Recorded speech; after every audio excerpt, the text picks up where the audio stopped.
Halo semua, selamat sore. Apa kabar? Semoga semuanya sehat-sehat ya. Selamat datang di kelas Principles of Accounting. Hari ini kita belajar record transactions. Jadi untuk belajar record transactions, kita harus tahu dulu apa itu T-account. Kemudian setelah kita belajar T-account, kita akan belajar tentang double entry accounting system dan apa saja rules of debit creditnya. Oke, pertama-tama tentang T-account. Kenapa namanya T-account? Karena coba kalian lihat di gambar di kiri ada title, left side debit, right side credit. Kalian lihat garisnya seperti huruf T, bukan? Jadi prinsipnya adalah debit selalu berada di sebelah kiri dan kredit selalu berada di sebelah kanan. Jangan lupa ya, debit sebelah kiri dan kredit sebelah kanan. Nah, kemudian kalau kita sudah tahu prinsip T-account, maka kita akan tahu bagaimana untuk memasukkan data-data tersebut dalam accounting system. Namun pada saat kita masukkan data-data tersebut, kita harus tahu dulu apa rules dari debit kredit. Gak bisa kita cuma kasih masuk debit kredit sesuka kita. Ada rules-nya. Oke, kita mulai ya.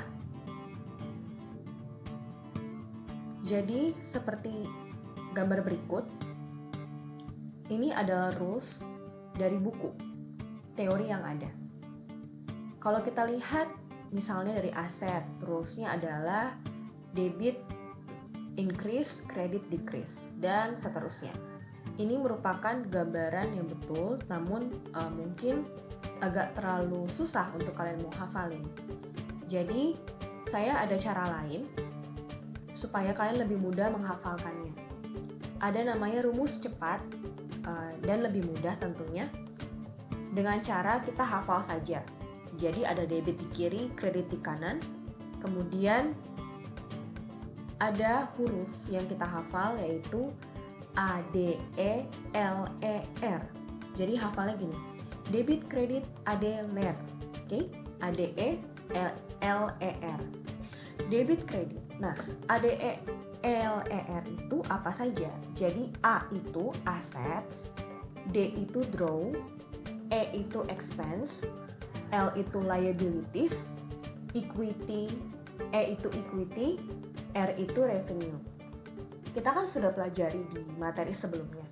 Jadi di aset itu ada contohnya, ada cash, ada land, ada apa lagi? Supplies. Nah, kemudian kalau di draw itu apa sih? Draw ya kalau misalnya ownernya itu menarik sejumlah duit untuk melakukan bisnisnya sendiri gitu di luar dari perusahaan tersebut. Kemudian ada expense. Expense seperti kita tahu semua yang keluar. Ada misalnya expense untuk sewa gedung atau pokoknya setiap pengeluaran ya. Kemudian liabilities yang kita tahu ada accounts payable di situ yaitu hutang, ya hutang perusahaan. Kemudian ada equity dan kemudian ada revenue yang adalah pendapatan yang didapat oleh perusahaan. Oke, jadi dalam tabel yang rumus cepat ini kita harus ingat prinsipnya adalah di debit ada aset, draw, sama expense. Oke, jadi kalau misalnya aset, draw, expense-nya itu bertambah, artinya bukan sesuatu yang berkurang, maka dia akan tetap di posisi pertamanya, yaitu di debit. Nah, tapi kalau misalnya asetnya itu decrease atau berkurang, maka dia masuknya di kredit, bukan di debit. Oke, mengerti ya? Jadi untuk posisi utamanya kita hafal. Tapi kalau misalnya dia ternyata bukan increase in value, tidak meningkat dalam jumlah nilai, maka dia jatuhnya ke kredit. Misalnya nih ya, di aset itu ada cash kan. Nah, contoh perusahaan itu cashnya bertambah, ya masuknya kan increase in value, kan kalau bertambah increase in value, jadi masuknya di debit. Tapi kalau misalnya ternyata perusahaan itu mengalami pengurangan cash karena sesuatu, misalnya beli barang apa segala macem. Jadinya asetnya negatif toh, cashnya negatif. Dia masuk di debit atau enggak? Enggak, jadinya masuknya di kredit. Oke, dimengerti ya. Jadi posisi dari aset draw expense, liabilities equity revenue ini hanyalah kalau dia increase in value. Kalau dia decrease in value maka sebaliknya. Oke. Nah, apakah ini sama dengan prinsip buku yang T-account tadi? Oke, kita proof ya bareng-bareng. Jadi kita lihat dulu di rumus cepat yang debit kredit ADE LER. Oke. Untuk aset. Jadi karena posisi aset ada di debit, berarti debitnya positif, kemudian yang negatifnya adalah kredit. Demikian juga sama dengan draw dan expense, karena mereka sama-sama di posisi positif debit, kemudian negatif kredit, ya toh? Oke, coba kita lihat di teori buku. Untuk aset, draw sama expense. Ya, untuk aset, benar nggak dia debit positif, kredit negatif? Iya, benar. Oke, berarti benar. Untuk draw, benar nggak yang owner's drawing account kalian lihat? Debitnya naik, kreditnya berkurang. Iya, betul. Oke, betul. Kalau expense-nya, kita lihat di expense yang paling ujung kanan, debitnya bertambah, kreditnya berkurang. Oke, betul. Oke, berarti yang semua di debit ini betul ya. Kemudian yang di kredit, liabilities, equity, sama revenue. Berarti kalau liabilities positifnya ada di kredit, negatifnya ada di debit, ya kan? Karena posisi dia ada di kredit. Kita lihat liabilities, apakah dia positif kredit? Liabilities, ya, debitnya decrease atau negatif, kemudian positifnya di kredit. Nah, begitu juga dengan equity dan revenue. Kalian bisa buktikan di gambar sebelahnya. Oke, berarti ini tidak salah ya. Oke, kalau gitu sekarang kita langsung aja ke latihan pertama ya. Jadi latihan pertama soalnya adalah Chris Clark's first transaction was deposit $25.000. Oke, dengan menggunakan nama perusahaan. Jadi artinya ada apa? Oke, kita langsung aja pakai rumus cepat. Setelah rumus cepat kita pakai, kita analisa. Nah, apa yang bertambah di soal ini? Yang bertambah adalah cash-nya. Oke? Nah, ada yang berkurang nggak? Nggak ada. Kalau begitu, dari analisa yang dapat, cash yang bertambah ada di aset. Aset itu ada di debit. Oke, berarti yang debit itu adalah asetnya, yaitu cash-nya ya. Kan dia bertambah, dia increase in value. Oke, kemudian apalagi yang bertambah?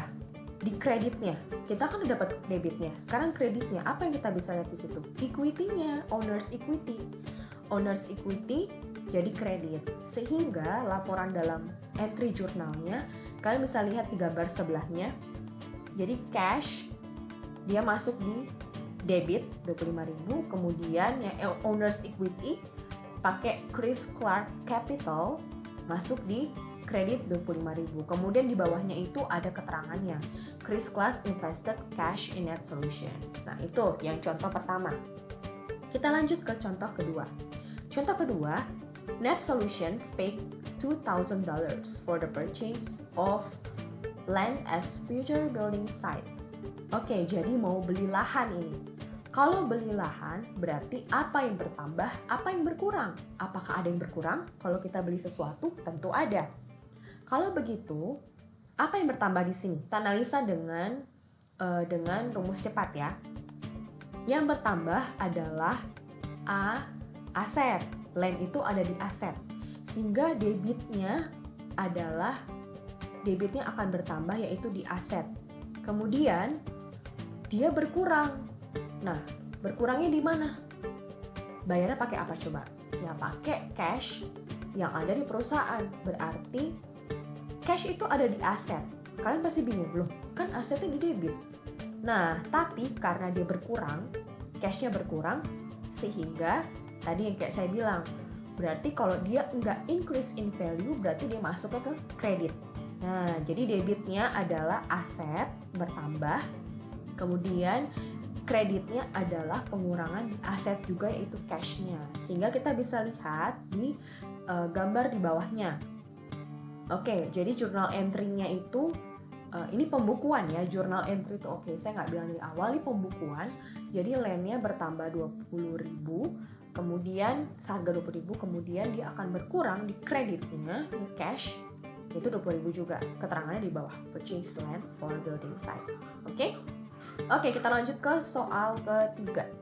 Soal ketiga contohnya, net solutions purchase supplies on account. Kita udah pelajari sebelumnya, kalau purchase on account berarti ada hubungannya dengan apa coba? Accounts payable ya, liabilities. Sehingga apa yang bertambah di sini? Dia purchase supplies berarti perusahaan tersebut memiliki supplies hingga bertambah di aset. Aset di debit. Karena di increase in value tetap masuk di debit ya. Kemudian, apakah ada yang berkurang? Dia hanya bertambah di kredit, yaitu liabilities accounts payable.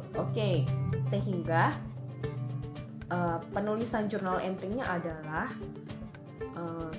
supplies, aset yang bertambah, debit, kemudian accounts payable, yaitu ada di kredit, itu juga bertambah. Jadi 1.350 seperti itu. Kalian bisa lihat di gambar di bawahnya. Lanjut ke soal keempat.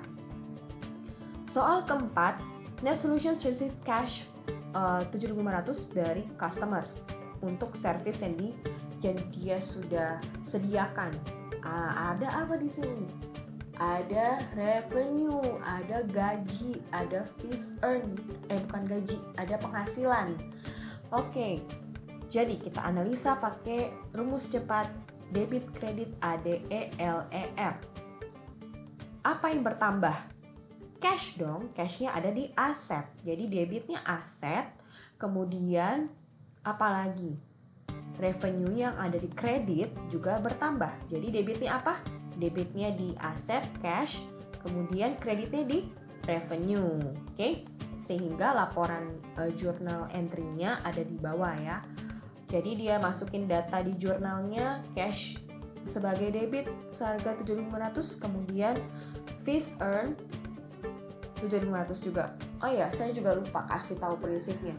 Prinsipnya adalah kredit sama debit adalah equal, artinya sama, tidak boleh beda. Jadi kalau misalnya dia debit 7.500, berarti dia juga punya kredit di 7.500. Sip. Jadi nggak boleh beda ya. Debit kredit harus sama. Kemudian kita lanjut ke soal terakhir sebagai contoh. Selanjutnya kalian akan exercise sendiri. Soal terakhir sebagai contoh. Net solutions incurred in the following expense, wage-nya 2.125, rent 400, utilities 450, kemudian dan yang lain-lain ada 275.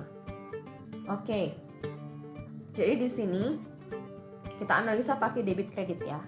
Ingat, debit ada aset, draw, expense, kemudian kredit ada liabilities, equity, revenue. Kita analisa di sini. Dia ada expense. Expense ada di mana? Ada di debit. Sehingga debitnya adalah expense-nya bertambah, pengeluaran bertambah. Kemudian kira-kira apa yang berkurang saat mereka mengeluarkan sesuatu? Cash-nya. Kita balik lagi ya. Jadi kalau misalnya cash-nya itu asetnya itu berkurang, decrease in value, berarti dia masuknya di kredit.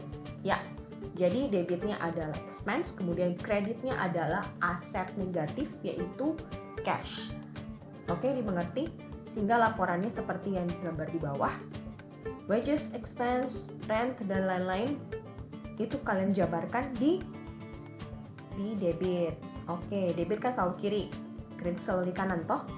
Kemudian kreditnya adalah cash. Jadi cashnya langsung aja dijumlahin. Kira-kira dari semua pengeluaran itu jumlahnya berapa? Yaitu yang cash yang terkeluar adalah 3.650. Kiri kanan sama toh? Sama. Kiri debit, kanan kredit. Sekarang kalian akan melakukan latihan di rumah. Saya tidak akan ambil nilai, terserah kalian mau latihan sendiri atau tidak. Saya tidak bisa watch kalian. Ini cuman buat kalian biar lebih mengerti lagi apa yang saya sudah kasih tahu barusan ya. Jadi kalian belajar, kalian latihan sendiri untuk 3 soal ini. Kalau paid creditors, apa kreditnya, apa debitnya. Sama kayak tadi kita analisa dulu menggunakan, jangan lupa menggunakan rumus cepat.